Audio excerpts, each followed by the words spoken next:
Okay, so I am live again.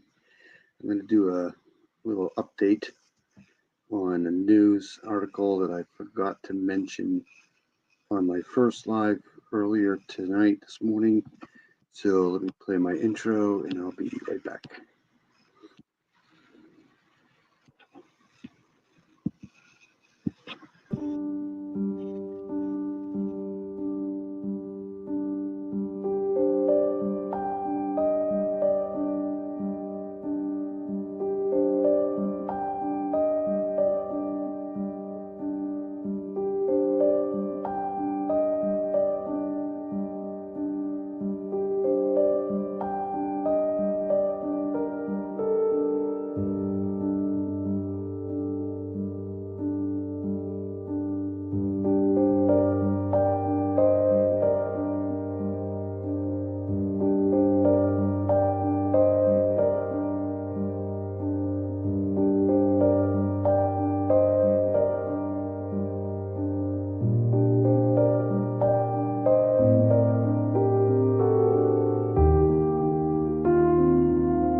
Okay, so it is 4:47 a.m. on a Saturday morning, 2/3/2024.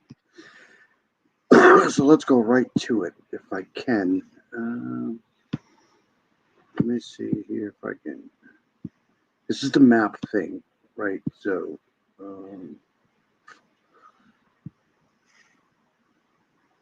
yeah, I don't know why I'm here. I want to go here. Give me a second here to try to figure this shit out.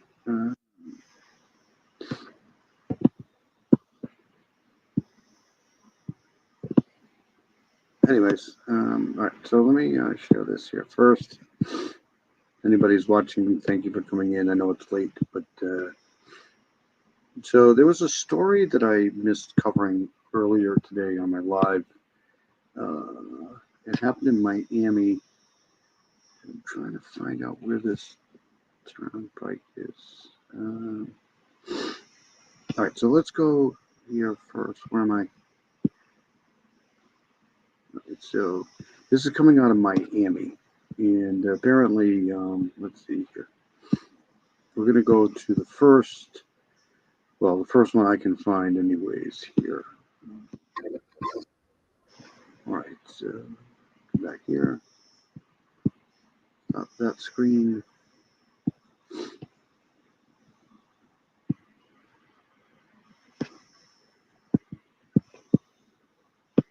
Okay, so apparently earlier yesterday, or I don't know exactly what time. I'm going to read this here. Two twins were found unalive in a car near a busy South Florida highway as a young woman nearby jumped off of the ramp. Police are investigating the connection between the two. Over in Lauderhill, multiple officers are surrounding a neighborhood. Okay, so this is I believe this is coming from CBS Miami. And let's play this here. This is CBS News Miami. Good afternoon, and thank you for joining us. I'm Naja Sherman, and welcome to CBS News Miami's 4 p.m. Quickcast. Let's take a look at today's other developing top stories. A family tragedy, police trying to figure out what led up to the deaths of two young children. We recently learned they were twins.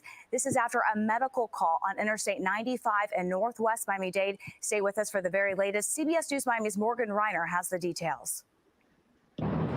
Two young children, a boy and a girl, twins, were found dead inside of a car at the top of the ramp. And the reason why Florida Highway Patrol is not investigating this, despite the fact that it clearly happened on a highway. Okay, so I want to go Northwest Miami-Dade.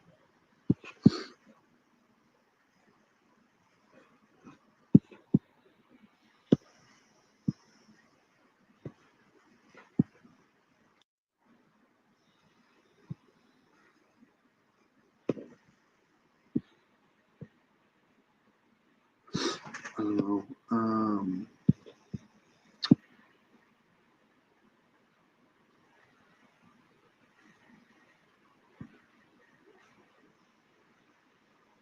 Trying to find the location of that. Right, it's got to be right here, right?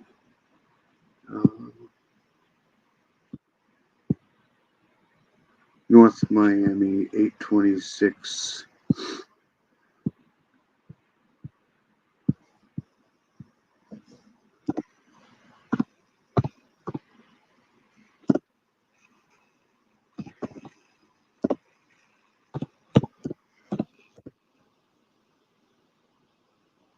There it is.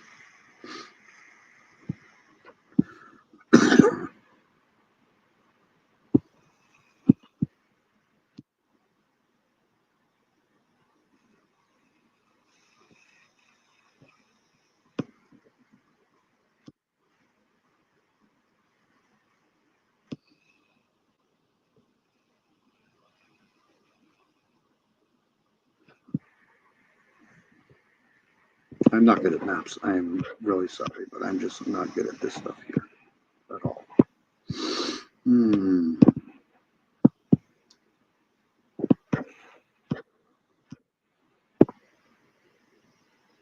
I don't know where. Anyway, so let's go back to this. I'll try to do this. Where the hell am I? Right here. Okay. I want to be right here.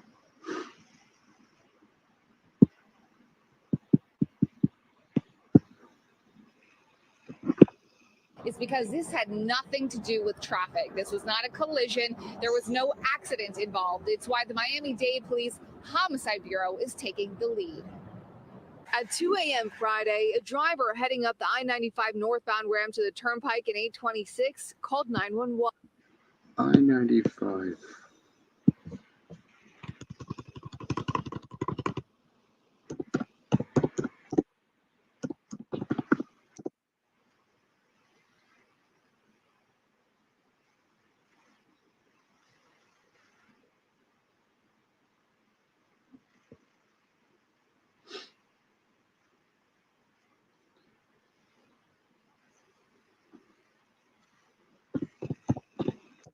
What'd she say? 8:36. Did I say 8:36?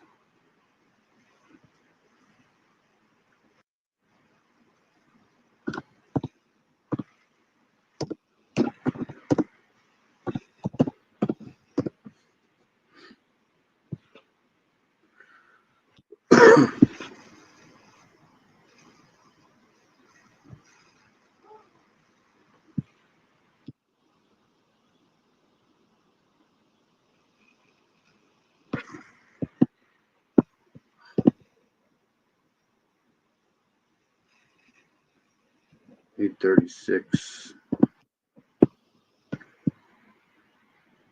that Miami Ave?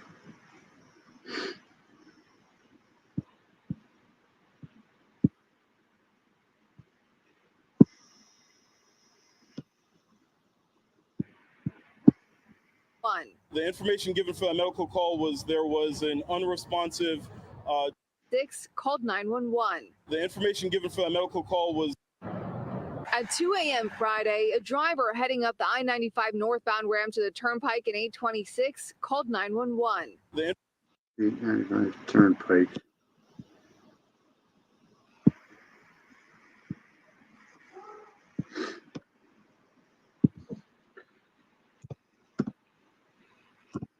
Damn it.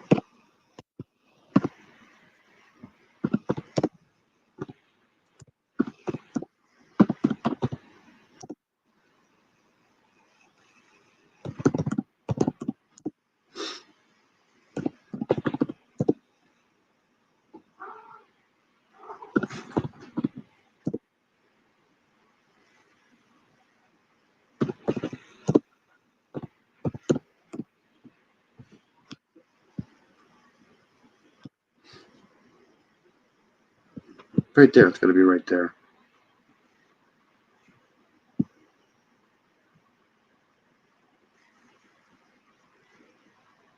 Right there.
I'm going south. Hold on.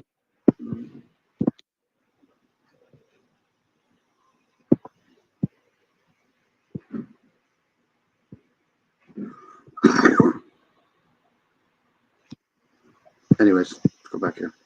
information given for that medical call was there was an unresponsive juvenile, unresponsive child. Miami-Dade Police Detective Andre Martin said it didn't stop there. Another call came in. That another juvenile was unresponsive. This silver van at the center of the investigation. As soon as police arrived on scene, They located a female on scene who was the driver of the vehicle. She was driving the vehicle where these juveniles were located, and that adult female went over the railing to the on-ramp onto the railroad tracks, which is a considerable distance. it's unclear if the driver is also the mother of the twins, aged 3 years old, but she's now in critical condition at Aventura Hospital. The children did not survive. Not just as a police officer, but as a father, any case, any incident such as this one that results in the death of a child is very, very difficult. My prayers are with the family of these children. My prayers are with our investigators and our officers. The ramp was shut down for about 9 hours, but it is back open. You can see that the traffic is flowing. As for the trains, as you can imagine, because she did jump over onto the train tracks, the trains were impacted all morning as well. But because they were shut down, the Tri-Rail said to still continue to expect delays throughout the day. off of I-95. Morgan Reiner, CBS News, Miami. We are following new developments out of Lauderhill. There has been a large police investigation happening for several hours. CBS News Miami's Joan Murray is there. This is where it all ended, and quite a disruption for the people who live in this neighborhood just off 31st Avenue. Okay, so I don't know what's going on with my A man computer was tonight. shot here, according to police. It was a police-involved shooting. So here is what we know. All right, so let's get out of this one here. This was done 16 hours ago. So let's. I think this is the same one.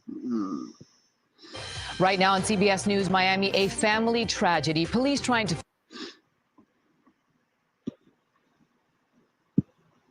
figure out what led up to the deaths of two young children after a medical call on I-95 in Northwest Miami-Dade. Good afternoon. Okay, Northwest.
Got to be right here.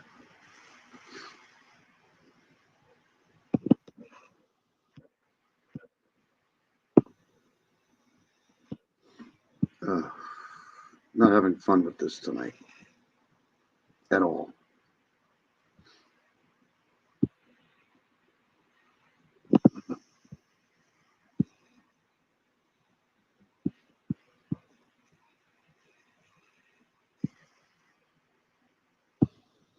All right, let's go back to this.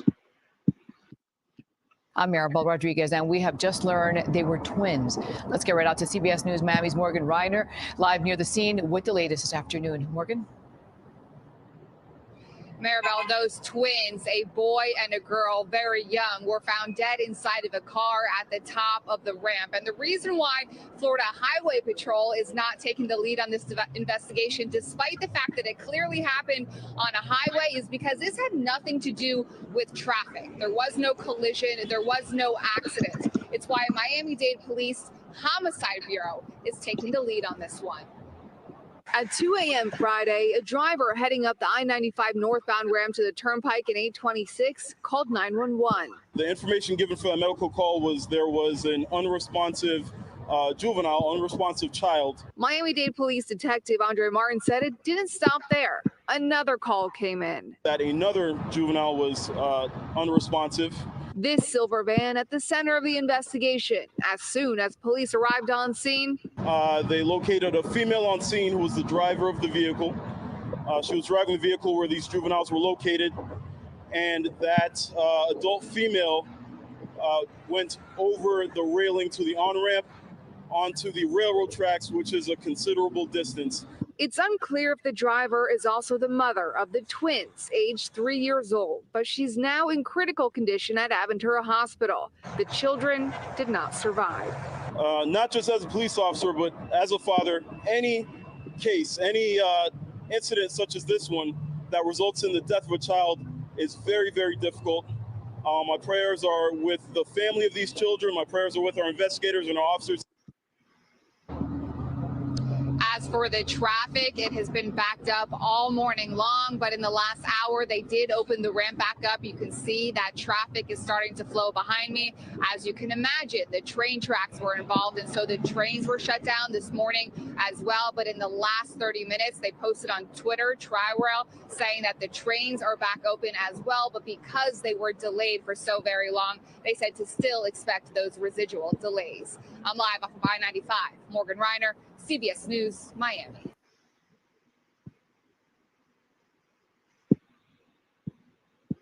Okay, so that's that one there.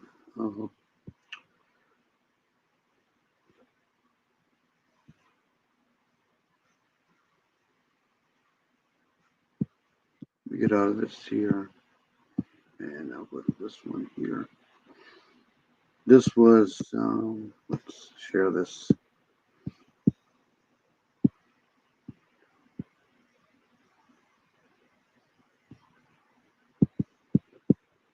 Well, I continue to try to find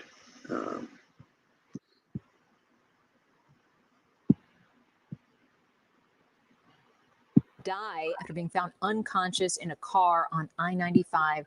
This happened near the Golden Glades. Tonight, we're hearing from a close friend of that mother. CBS News Miami's Peter Dent joins us live from North Miami Beach with what that mother had to say. Peter. Well, Ellie and Lauren, as you mentioned. All right, so let me read this here. 2 children were found unresponsive in a silver van on the northbound I-95 ramp to the Turnpike extension at the Golden Glades interchange. Remember that. Let's go Golden Gauge.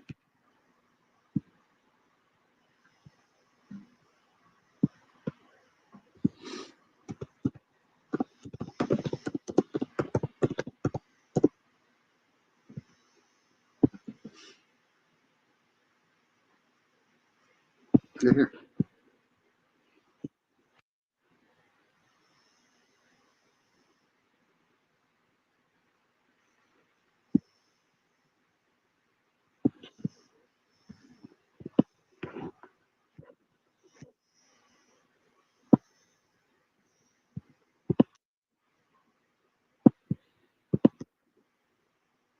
There it is. Okay, so I found that. That's good. All right, so early Friday died. So this was early Friday. Woman believed to be the mother is identified as Charlene Alzine was rushed to HCA for Adventure Hospital, where she was listed in critical condition Friday. So she's in critical condition. Apparently she jumped.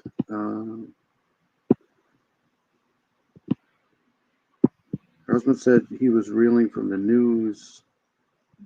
I don't know what happened, said Nelson Cadet, who identified the children as 3-year-old twins, Melinda Gabriel Napoleon Cadet, and I'm probably butchering these names here, Gabriella Napoleon Cadet. I went to work at 5 a.m. Thursday, and then I came back home. I didn't see my wife at home or the kids.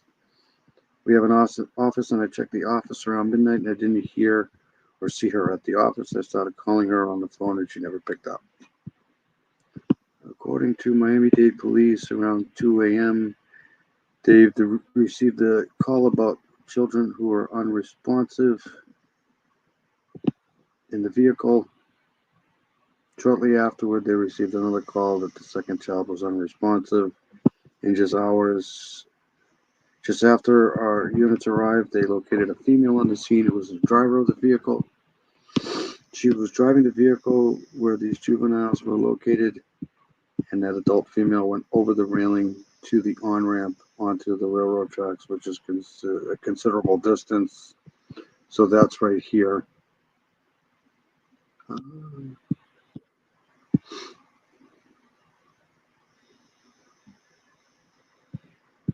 The juveniles were located in the back seat of the vehicle, were transported to a nearby hospital where, despite medical efforts, they were pronounced deceased.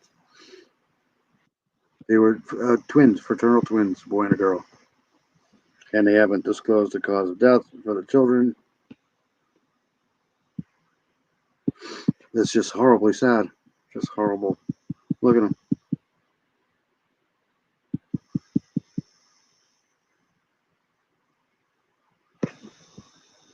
CBS News Miami's Peter Donch spoke with Susan Morant, who shared photographs of the children and the woman whom she and other family members said was the child's mother.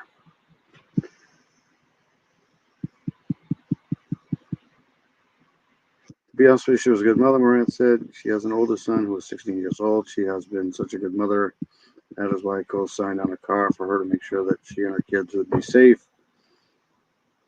And that's the person I knew who would never do anything like that. Has since reopened. Okay, so let's go back to this here. Whoops.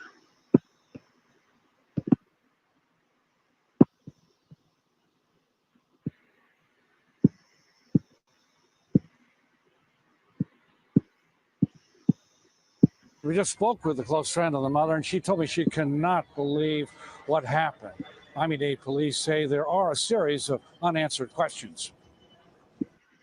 It was around 2 in the morning when there was a 911 call about a vehicle on the I-95 northbound ramp to the Florida Turnpike in 826. 2 children not breathing on I-95 and the Turnpike. It's northbound before the exit, right shoulder. They're on the right shoulder. That's a lot.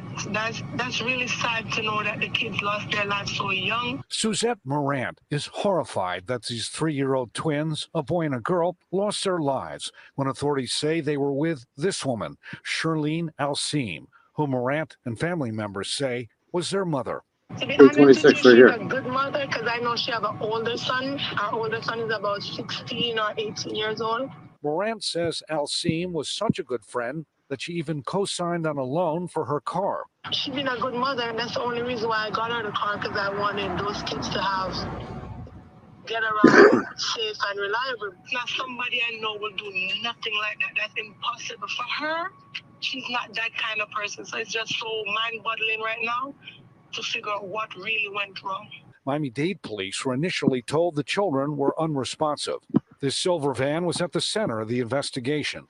We're looking for a silver Toyota Highlander. The female on scene, who was the driver of the vehicle, she was driving the vehicle where these juveniles were located, and that adult female went over the railing to the on-ramp onto the railroad tracks, which is a considerable distance. The mother was rushed to Aventura Hospital. The 3-year-old twins did not survive. It's not clear how the twins died. The medical examiner will have to determine the cause of their deaths, as the injuries were not obvious. Now, as Miami-Dade police continue their investigation, the mother, as we speak, remains in critical condition at Aventura Hospital. Coming up tonight, starting live at 9 and 11, our Larry Seward speaks with the children's father. It was an emotional interview. We are live in North Miami Beach. Peter Dench, CBS News, Miami. Okay, so let's go back here. Area of influence and control. So I just wanted to come on and give an update on that. I think I found it, but hold on a second.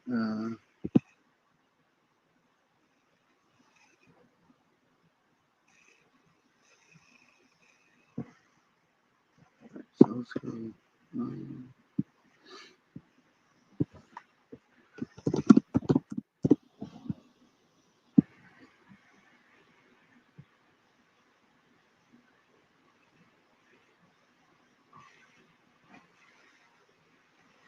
I think I just played that one. I'm not sure.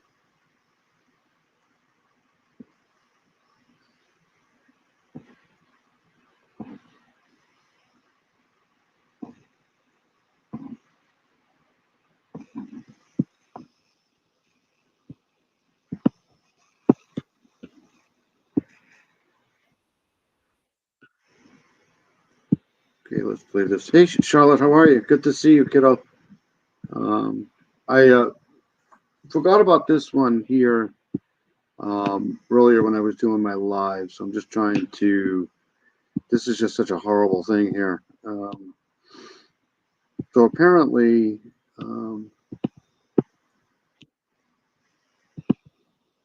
I'll let the video speak for itself here. Discovery involving two 3-year-old twins. The kids were found not breathing inside a vehicle. Crews So I think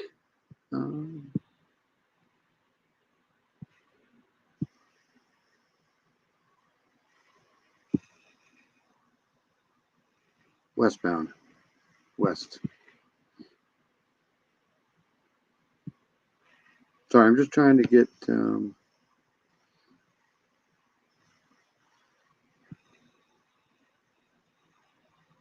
Got to be back here. It's got to be right in here somewhere.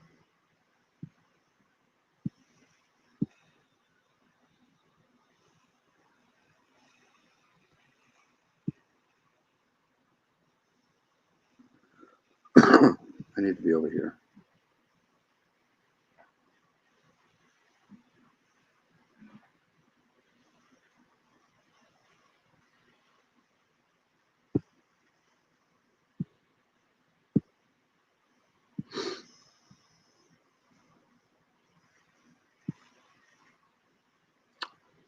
Oh.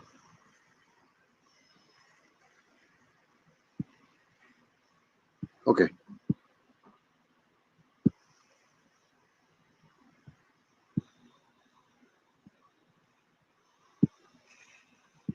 Okay, so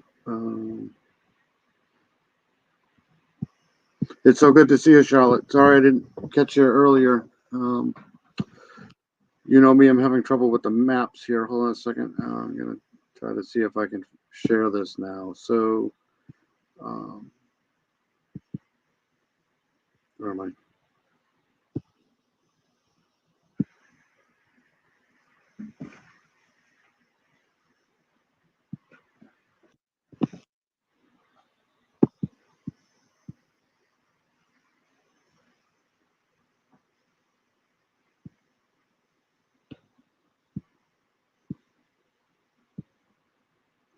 Okay.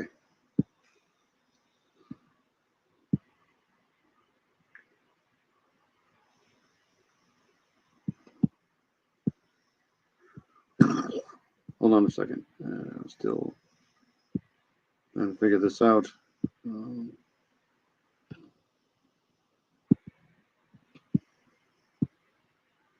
Okay, so this is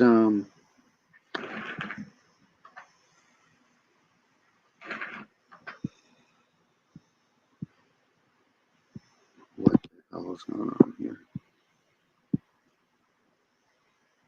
Nope, I'm beyond it now. I don't know. I had it earlier, and now I don't know what the hell I'm doing here. But it's got to be.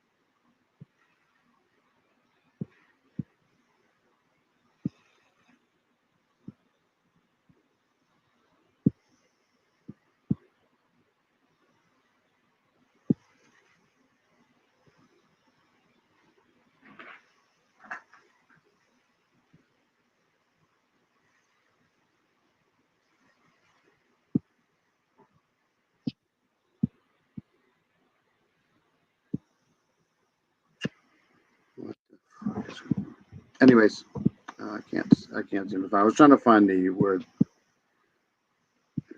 No, I'm the worst map person ever. Let me see if I can fix this here. I'm trying to find the. Okay, so here we are, right here. I need to go here.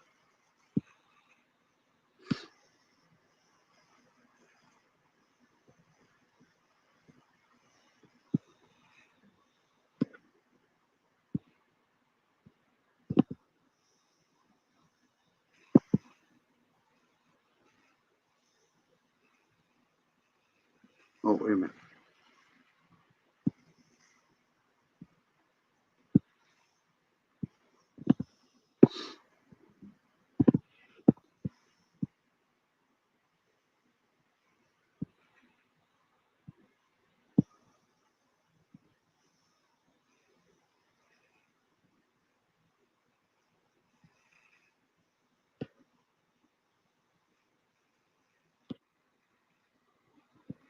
All right, well, let's play this still here.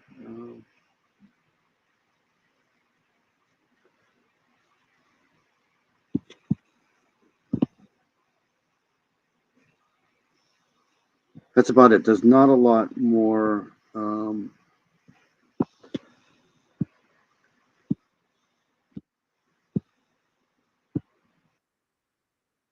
Okay.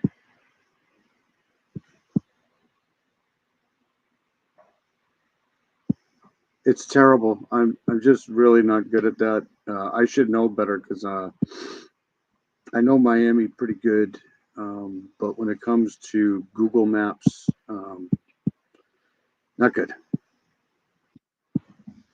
It was simply too late. The investigation centering on this gray SUV right here on I-95. Police say the mother jumped off that highway overpass and onto the railroad tracks below. CBS News Miami's Larry Seward talked to Love. So apparently the twins were found. They're 3 years old, fraternal twins, and they were found in the back seat here. The mom basically apparently jumped over the barriers here onto the tracks. She's in serious condition, and the children are deceased, and just horrible story. Loved ones, including the twins' father, who are all struggling to understand why. Shirley Nalseem is getting intensive treatment for what Miami-Dade police call a suicide attempt, something friends and family don't believe. That's not the kind of person who she is. Between Shirley Nalseem's friend, business partner, and Same with the fold-up maps. Nalseem's husband, Milson. I'm not gonna speak too much. What put her in this emergency room at Aventura and led to the deaths of her twin 3-year-olds, Milantir and Milanjit Cadet, seems unreal. We want to get to the bottom of it and find out why. Why did she do that? Around 2 Friday morning along this I-95 northbound ramp to the Florida Turnpike, someone found Alseem's twins alone inside an SUV, both in dire need of help. 2 children not breathing. Soon after, Miami-Dade police found their mother in critical condition on railroad tracks below the overpass. Investigators believe she jumped. Doctors tried to save the children's lives, but could not. Investigators do not know what caused the twins' deaths. I don't know what happened. Milson Cadet, Alseem's husband and the twins' father, has not slept. He told us in Creole he came home and did not see his family.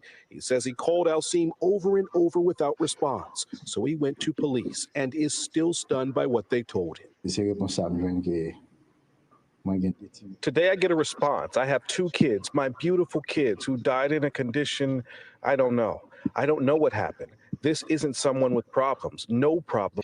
Yeah, it's just terrible. I don't know what's going on here with this. It's just sad. It's like I said, I forgot to cover this earlier when I did my live.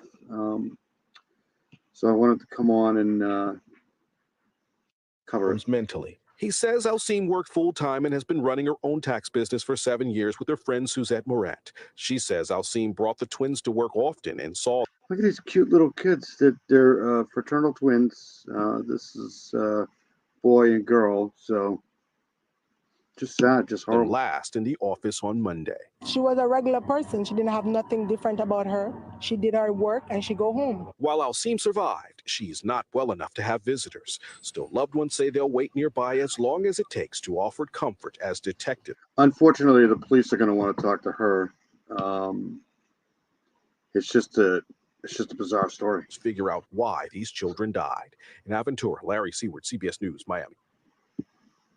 So, meanwhile, on the maps thing, let's go back to that because they're gonna. It's weird, but let's go here. This is what I've been trying to do, anyways. I found it once, and now I'm back over here again. So let's go back here.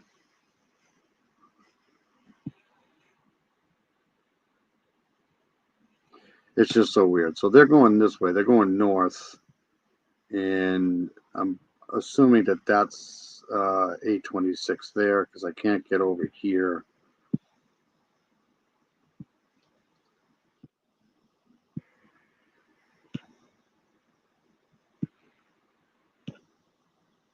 but I'm pretty sure that's 826. So she's here somewhere. Car's here, and she jumps over here. So I just want to give people bearings of where this is. I'm pretty sure that's, I don't know, just a really horrible story, but I'll cover this as much as I can. But for now, since we're here, let's go to this here because I want to catch up on this. This is a breakdown of the 3-week Troconis trial, and we'll go over this. All right, so let me share this. How's Charlotte doing? You doing all right over there in England? Did you go for your walk? It must be too cold, no? I haven't been following this case as much as I probably should have, but that's one good thing about YouTube is you can just. You'll remember Troconis is one of 2 people facing charges in connection. Well, anyways, if you want to know about this case here, 3rd account of Michelle Troconis trial with defense attorney. So let's check this out. With the disappearance of New Canaan mother Jennifer Farber Doulos. Many of you have been watching the case play out from the courtroom while watching on WFSB Plus. Thanks for joining me. I'm Sam Smink. Joining me right now is criminal defense attorney Walter Hussey. Thank you so much for joining us. Thanks, Sam. Well, Hussey is well known for his work on cases like this, but again, he is not working on the Troconis case. If you're just getting familiar with the case, you'll remember Jennifer vanished back in May 2019 in the midst of a divorce and custody battle with her estranged husband. Michelle Troconis was dating Jennifer's estranged husband at the time.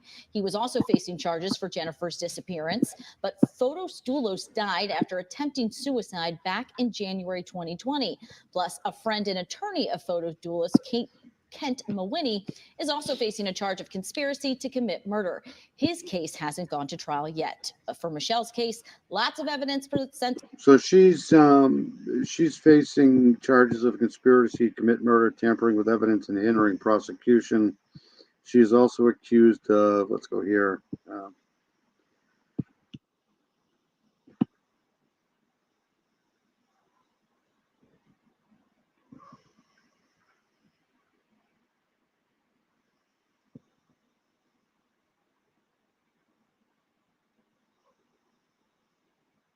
Creating an alibi for Fotis Doulos the morning of the disappearance and helping clean a pickup truck police said was used in the crime. So there you go. So we'll go back to this here.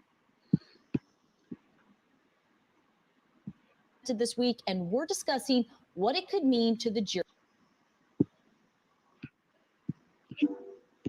jury and their decision. Breaking down the details from what we've heard this week, talk about the situation with jurors. For many of you who might not remember, another left the case this week. When do we need to be concerned about not having enough jurors? Right now is the way I look at it, because so far I think they've lost 3. They have 2 alternates left. I believe one of the regular jurors is off the trial. I think this week, that's the person that was excused because they had to go out of the country. I think the biggest problem that you're going to face is sickness. A lot of people are getting sick. I know my family, friends are getting sick. You're in close proximity. If they do get sick, it could really derail the whole case. Yeah, and we're seeing with a case that is this long, there's a lot of opportunities for jurors to get sick or for family emergencies to happen. That's what happened with this juror. I guess he had a family emergency out of the country and just had to leave. Yeah. Don't you think they would have prepared for that? Yeah, it's a big problem. I'd be concerned if I was the state. I'd be concerned if I was the defense. I think the state's probably even more concerned because they put so much time and effort in putting on a case, and to start all over again would be disastrous for them. Well, I guess we're just going to have to see. And Matt McFarland is joining us right now to just kind of catch us up on what has happened today. We've only got a little bit of an update from him earlier today, so let's tune in. Hi there, Sam. Well, they are at the lunch break for today. What would typically be the lunch break, but actually it's the end of the day. The state wrapped up their witness for it today. So jurors are allowed to go home, and they'll be back here Monday at 10 o'clock. So court started this morning with Christine Roy back on the stand. She was the now retired forensic examiner from the State Crime Lab, sort of the forensic biology unit. They finished up cross-examination with her today. After that, State brought Anita Velonis on the stand. She's also now retired, former forensic examiner with that forensic biology unit as well. So the two of them sort of split up. I will be covering the Adam Montgomery case for sure.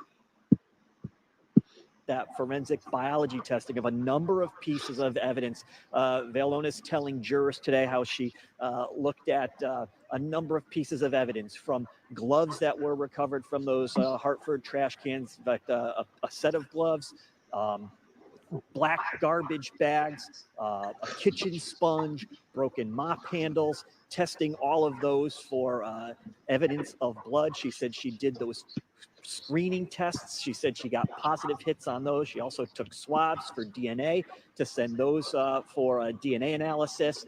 She also said she recovered a number of hair-like fibers. She tested those to determine that those were in fact human hairs from, again, one of those sponges that was recovered, also from a towel that had like blood-like stains on it. So those were forwarded along to DNA analysis as well. So a lot of testimony today. When it was time for cross-examination, Attorney John Schoenhorn, who represents Michelle Troconis, basically questioned this witness, saying, well, did you realize that some of these items were just found in a garbage can? Could that have cross-contamination? She says, well, it could. He said, would there be another way to do this? She says, well, you're talking about garbage. A crime scene is not a forensic laboratory. So there's different scenarios. So she says, this is the best they could do in that. So again, she wrapped up today. We're expected to hear more testimony from whomever that state's next witness is when they come back here on Monday morning at 10 o'clock. You did mention that they're expected to testify yet again on Monday, possibly. But what else can we kind of maybe look forward to next week, if you have any idea?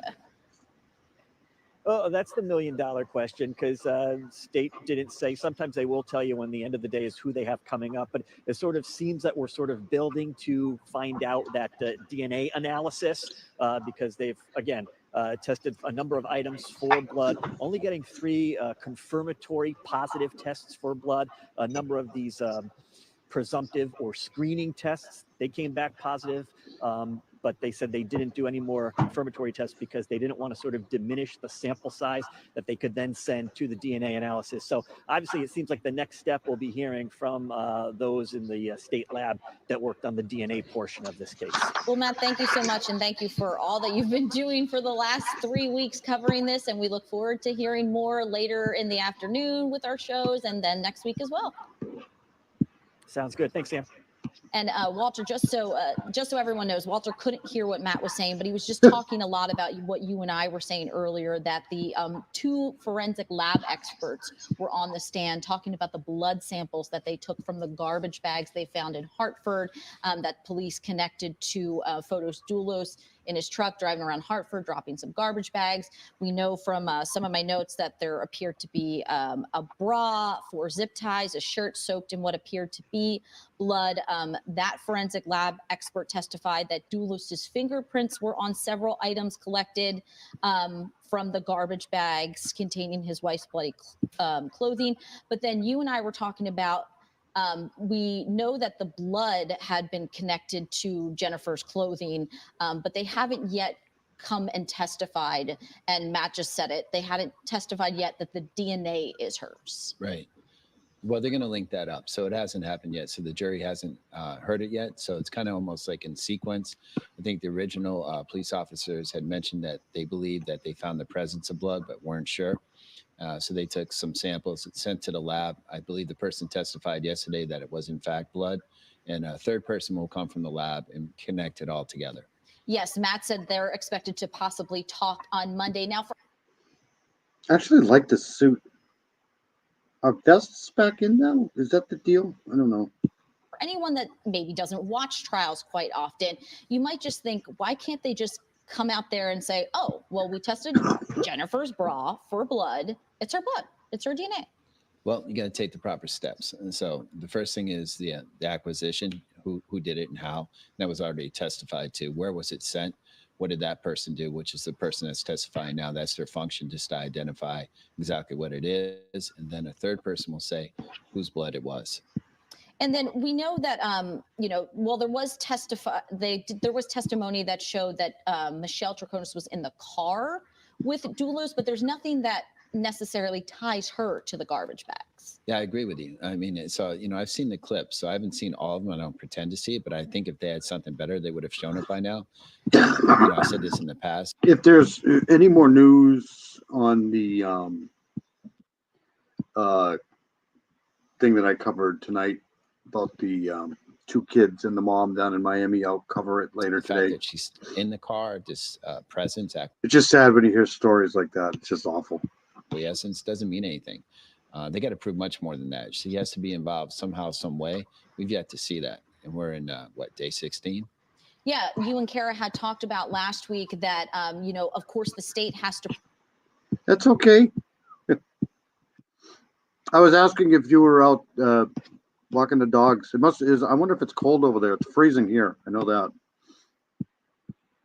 Prove beyond reasonable doubt. But in your opinion, you haven't seen that beyond reasonable doubt. Yeah. So some of the things the theme that I've taught to Kara. I'm going to start coming on a little later so I can catch, have you join too a little more. I've been coming on tonight. I was a little late because I was watching something. But I try to get on the lives on Friday night, but my schedule is going to be changing soon, so I might have to switch to Saturday nights, but we'll see. About, I'll just revisit it, is the way Troconis was charged with a conspiracy to commit a murder, right? The state has to prove beyond a reasonable doubt that Jennifer Farber-Doulos was murdered. All right. And I think they really wanted to. And they wanted to establish once and for all she was murdered. She didn't disappear. It's not a Gone Girl scenario. And that Fotis Doulos is responsible for it. As the evidence comes in, it sure looks that way. Okay. They're not done producing all the evidence, but it looks as if Fotis Doulos was responsible for a murder. Pretty close to. All right. So let's get out of this one here. I want to go to this too. Let's see. So this is coming out. I didn't see this earlier either. So the toxicology reports were in on the KC fans, the Kansas City fans unalivings here. Dr. Baden on reported toxicology results. So let's listen to this. This is about the fans who were found frozen. Fentanyl reportedly detected in the toxicology results of those 3 Kansas City Chiefs fans found frozen to death last month, the beginning of January, after that watch party. So this is what we know. These are only preliminary results, but sources with direct knowledge of the case tell TMZ that other substances may surface once the official results come out. We know that the family members of those fans who died have a copy of the report, but they have not confirmed what it says. All right, this comes after we learned that Jordan Willis, the host of the party, checked himself into rehab. He is not currently facing any charges, and police insist the deaths are not being investigated as homicides. But should they be? Let's bring in Dr. Michael Baden. He's right here, pathologist, Fox News contributor. Dr. Baden, this revelation, we thought about drugs, right. Reasonable people thought it was drugs. What does this tell you? Cocaine and fentanyl. As Lauren said, we have to wait for the official report to come out, but it appears at this time that there was fentanyl and other drugs present. Fentanyl is used by doctors because it's a powerful painkiller, and one of the side effects is making a person sleepy. And what happened here, I think, could have been that the 4 of them used the drugs together. The one fellow who comes in and sleeps on the couch indoors sleeps it off. 2 days. For a while, more than 24 hours. So the running part was not choice, more chase. You were chasing the dogs. Well, I'm glad you got a chance to do that. If I was running with my dogs outside right now, it would definitely be not by choice. It's It's probably air temperature wise, it's probably pretty decent around here, but we got a 20-mile-an-hour wind, so it's about I would say maybe 10, 12 degrees right now. That's right. Whereas the other three get sleepy and pass out outside, and because of the weather and because of the snow, their body temperature drops very quickly from 98 degrees to 80 degrees, at which point, less than an hour, the heart can't beat anymore accurately, so they die of a cardiac arrest due to hyperthermia. It is very unusual for three. And the horrible thing is that they have no clue because they're just inebriated technically. When you get to that point, you have no clue. You're literally passing away, and you have no clue. Four people using drugs together to die simultaneously from fentanyl. The effects on people varies a great deal. So it's less likely to be overdoses and more likely to be hypothermia caused by passing out from the fentanyl. What does that tell you then? If all four of them experienced, I mean, he fell asleep on the sofa. Thankfully, he wasn't outside at the time. The other three were. What does that tell you about the power, how powerful these drugs are? We don't know what all the drugs are. Fentanyl is the most powerful of these drugs mentioned. And it varies a great deal. There was something in the paper about somebody having a 30. The fentanyl is measured. And that's what I thought. It's a funny way to put it. An art full is a wagon load of monkeys. That's classic. In micrograms, very small amount causes a lot of. At 30, some people will die at 30, and other people can go up to 100 or 200 and not die. See, it varies on the individuals. So it'd be extremely unusual for a true overdose. It's Karen Lee in the house. Hey, Karen, how are you? I know you're probably over here from Animal. Hope you're well. I came here on to cover that case down in Miami. There's not a case really. I don't know what's going on with that, but there was a mom with two little kids in the back of the car, and they ended up not making it, and she basically jumped over the thing, and she's in serious condition. So on my earlier live, I forgot to cover that, but I wanted to cover that, so I came back on here. To kill them, but they would all get sleepy, and if they pass out in the snow, they die. One of the factors is it's a painless death. They don't have. Oh, he's ending early tonight.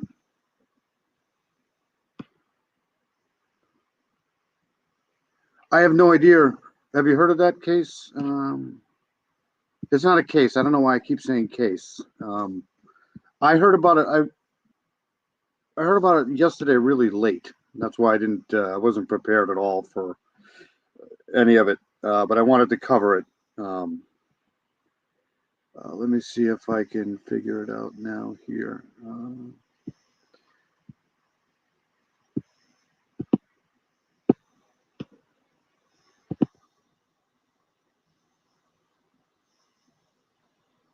So it's fraternal twins died after being found unresponsive in a van on I-95 ramp in northwestern Dade.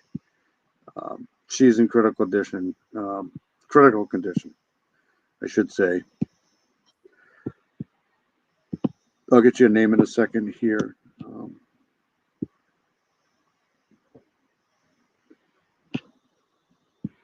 Let me keep this going here. Have any pain when they pass out, or they don't have any pain from the cold. So, Doctor, we know we're in the middle of a drug crisis, and if the report is true that they were mixing the cocaine with fentanyl, there was a report and there was a bulletin done by the DA, and they unclassified this. And the concern was people were using cocaine and fentanyl based together because they were using the fentanyl to substitute for the heroin.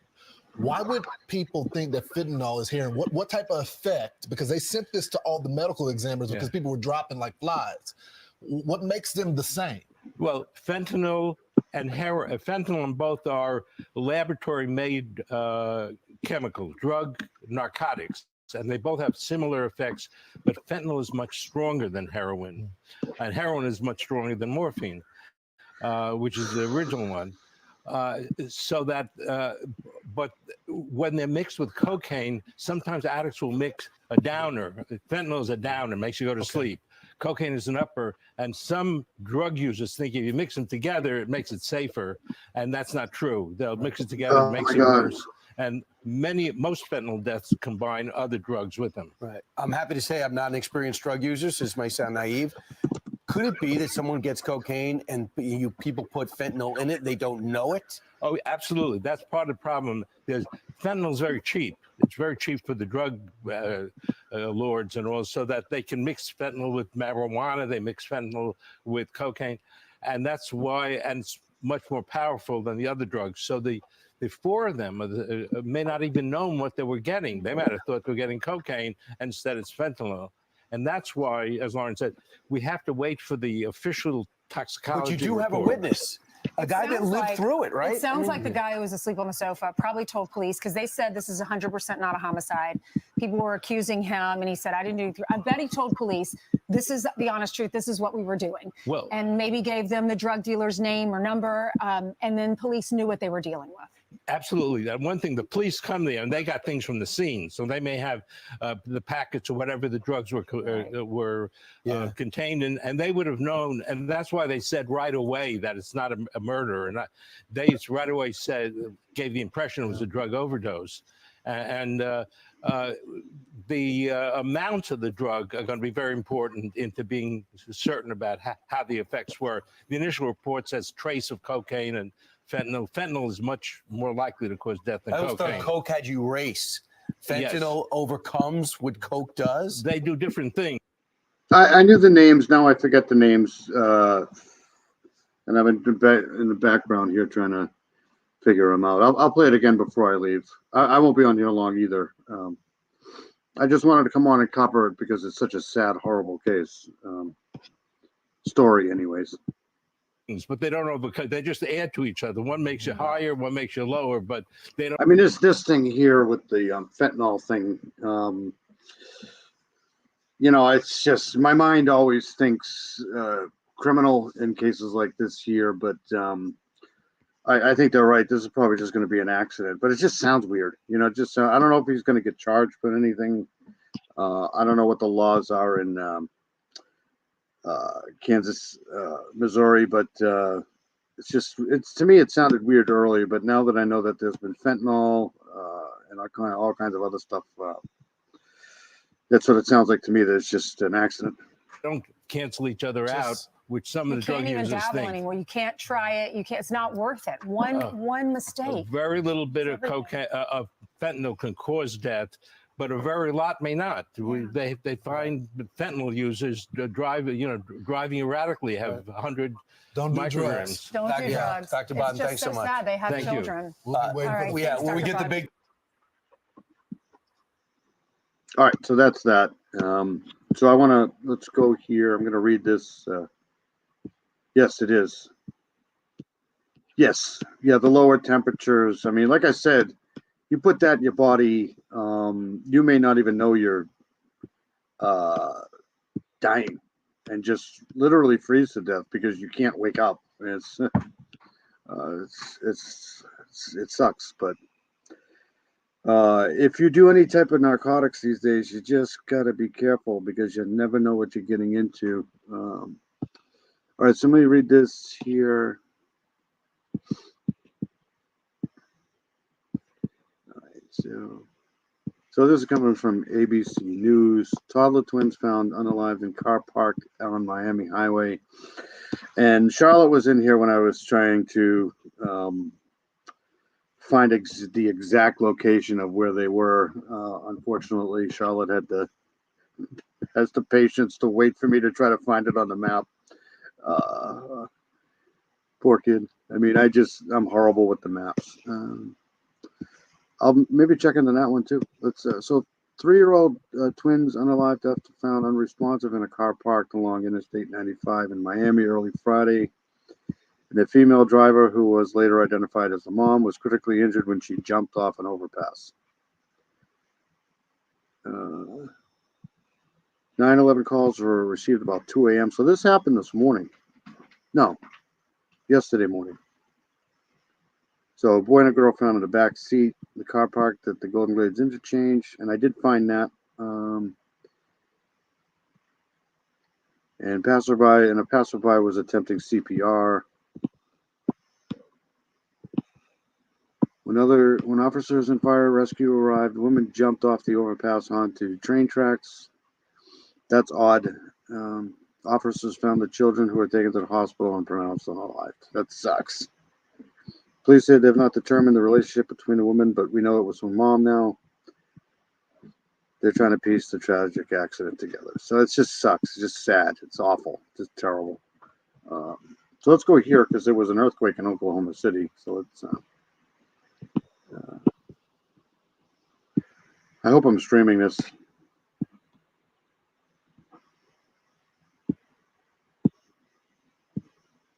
And then I'll get out of here. Introducing Verizon's new Business Unlimited.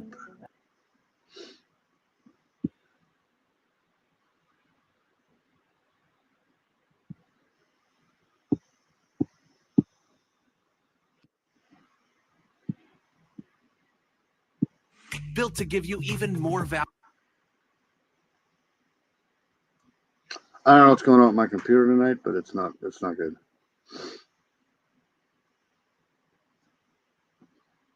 Of what matters to your business with Verizon.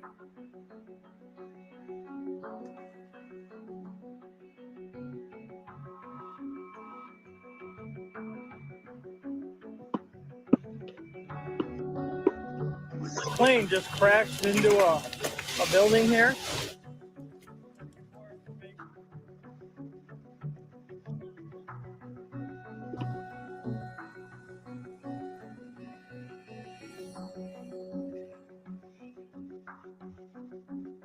Where's this? That was the hardest thing I had to stomach, is that my child. All right, so a 5.1 magnitude earthquake has shaken parts of Oklahoma late Friday night, according to the earthquake epicenter located just northwest of Prague in Lincoln County, Oklahoma, just 50 miles away from Oklahoma City. So they consider it to be a smaller earthquake. So there you go.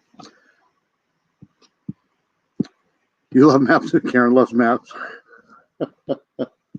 I hate maps. I can't stand them. I just no, I haven't seen that. Let me find something else here.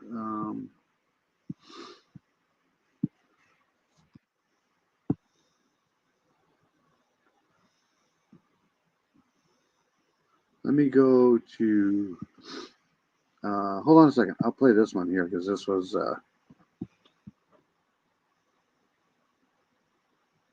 6 hours ago. Okay, let's try this one here. Let's share this here.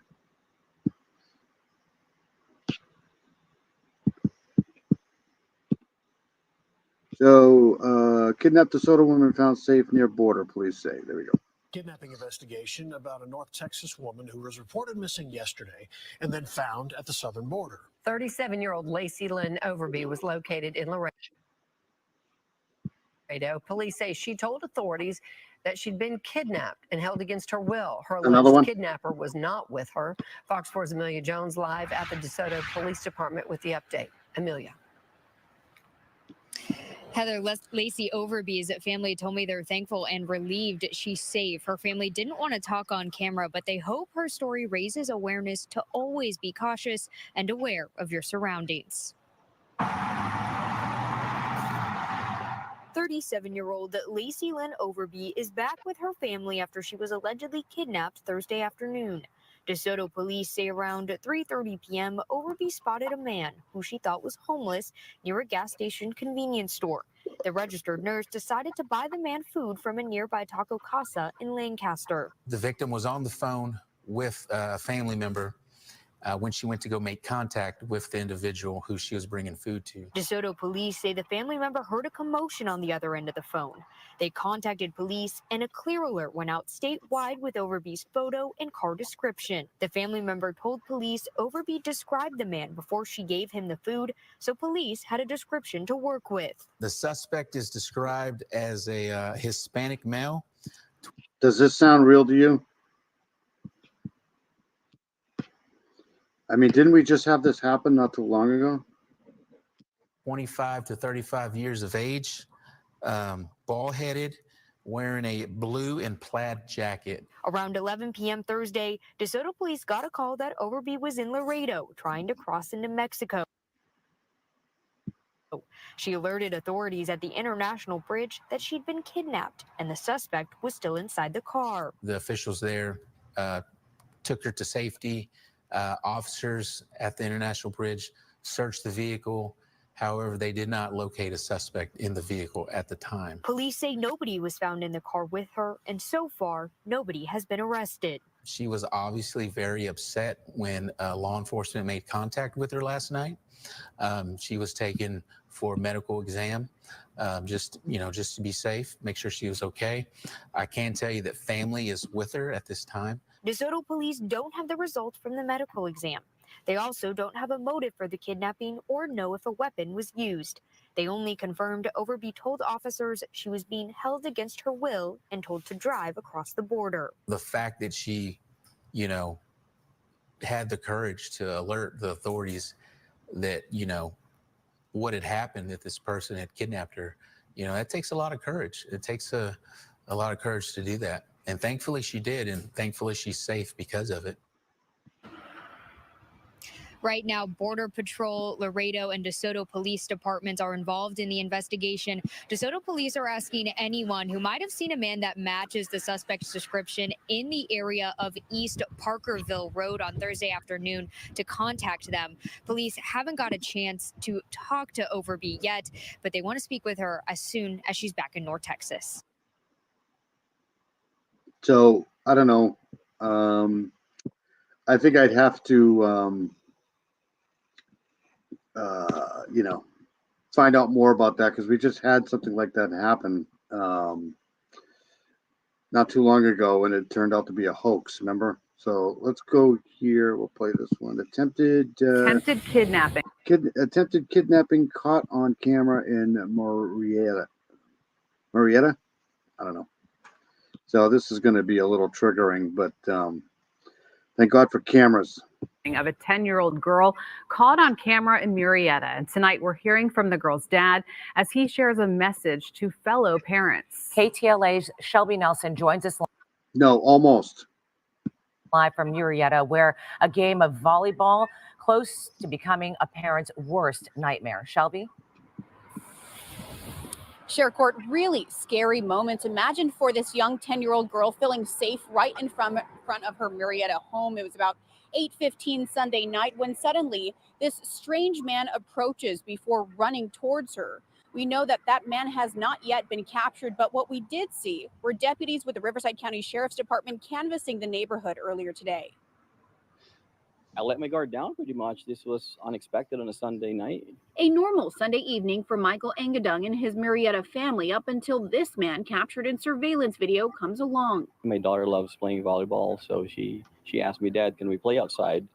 And sure, I'll give you 10 minutes because I got to go back and do some chores. This is just absolutely horrible.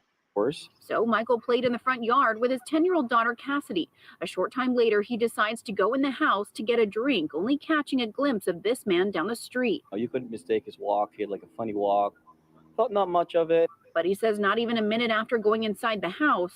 Then she rushes all the way inside the garage saying, Dad, there's a guy trying to kidnap me. And I'm like, quit playing. What do you mean trying to kidnap you?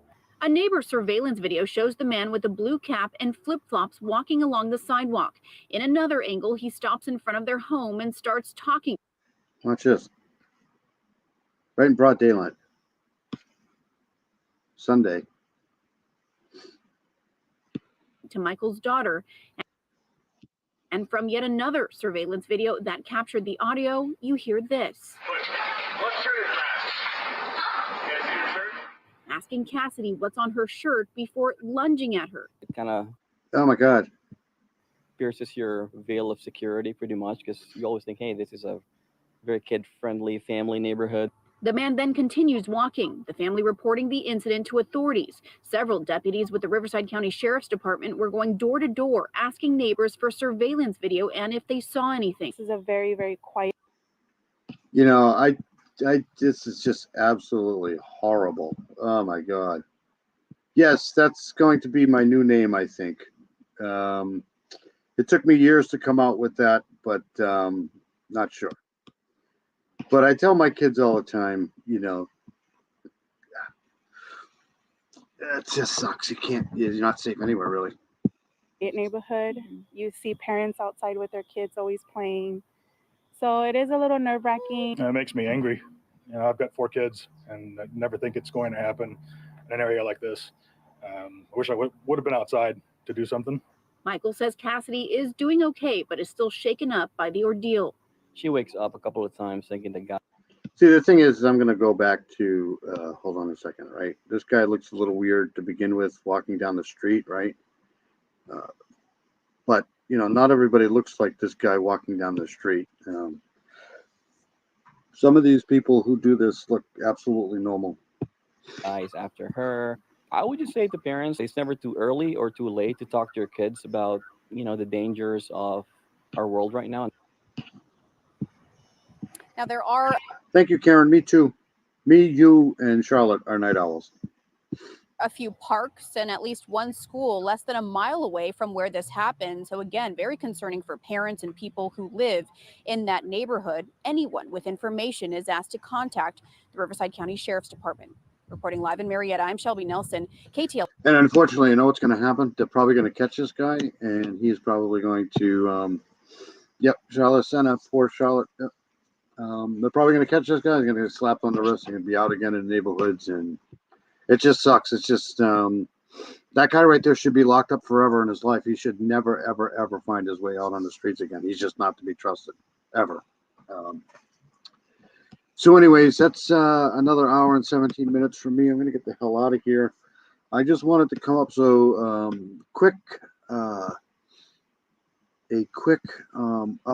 recap of this here. I want to hold on a second. I'll replay this here and then I'll get out of here.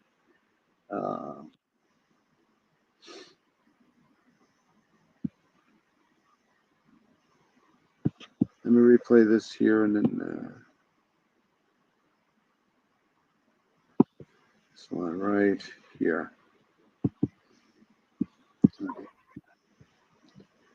Let me recap this here and then I'll get out of here. This is a recap of why I came on in the first place.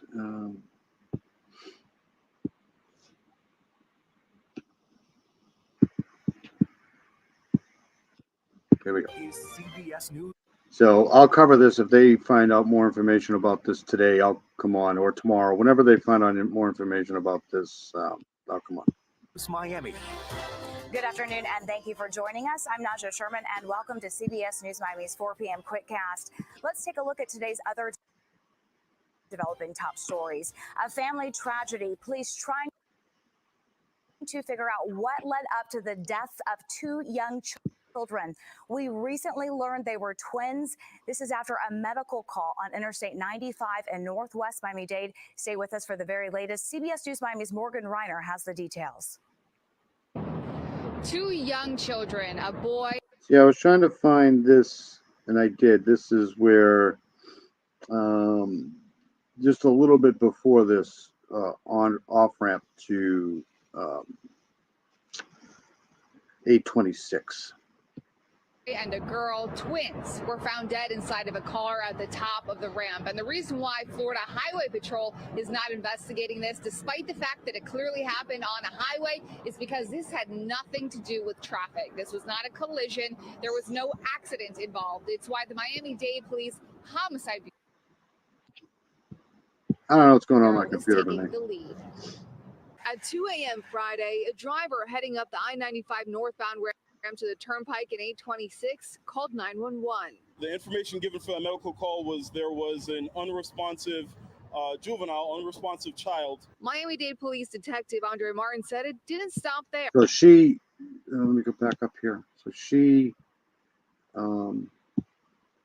Miami-Dade Police. so she was parked here, and the kids are here in the back, and then she jumps over the railing here down to the train tracks. So Detective Andre Martin said it didn't stop there. Another call came in. That another juvenile was unresponsive. This silver van at the center of the investigation. As soon as police arrived on scene, They located a female on scene who was the driver of the vehicle. She was driving the vehicle where these juveniles were located, and that adult female went over the railing to the on-ramp onto the railroad tracks, which is a considerable distance. it's unclear if the driver is also the mother of the twins, aged 3 years old, but she's now in critical condition at Aventura Hospital. The children did not survive. Not just as a police officer, but as a father, any case, any incident such as this one that results in the death of a child is very, very difficult. My prayers are with the family of these children. My prayers are with our investigators So that's it. That's and our officers. that's just a sucky story. It's just terrible. It's just absolutely horrible. Well, thank you guys for coming in, Charlotte and Karen. I really appreciate it. And whoever was on here.